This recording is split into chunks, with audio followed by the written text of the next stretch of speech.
So what we're going to go over now is the syncing of the StressX belt to the irVest. We're going to use the helmet port for that. Same principles apply. Hitting the button until it flashes. Flashing light indicates that the port is ready to receive a piece of equipment to be synced. With the StressX on, all we did here is held the power button until we had it on, and no other lights are illuminated. At this time, we're going to hit the helmet button, showing us a flashing light, simultaneously hitting the sync button and pointing this sensor over another vest sensor. And what that's going to do is, again, confirmed by a beeping, we've now had a solid sync light indicating that we've been synced to a piece of equipment and a sync on the helmet. This StressX is now assigned to this vest. It's as simple as that.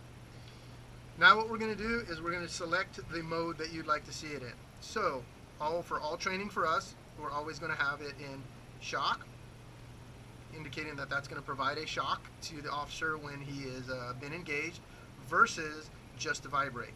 When it's in shock, we're going to take this hit button and we're going to walk it down using these arrows, hit the select until we get to level. Then we're going to move the level up to level 5.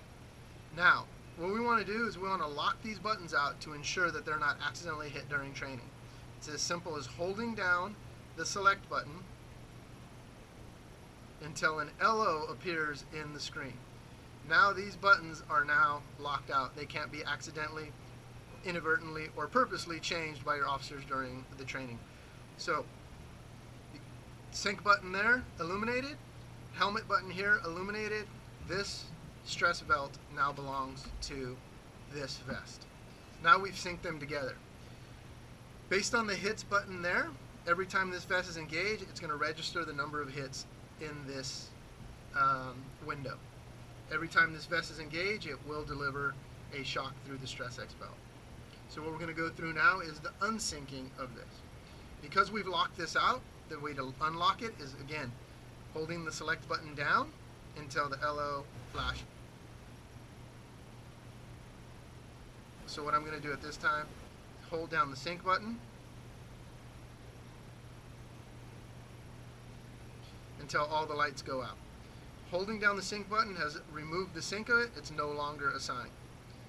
Buttons are unlocked. I can continue to go through and change settings as I see fit. To turn the unit off for storage, hold down the power button, turns it off. As with other pieces of equipment, unsync it from the vest. We're going to go ahead and simply hold down the button that's illuminated, this case being the helmet, until we hear a beep. The light has gone out. This is no longer assigned to either piece of equipment. As always, replicate, don't simulate.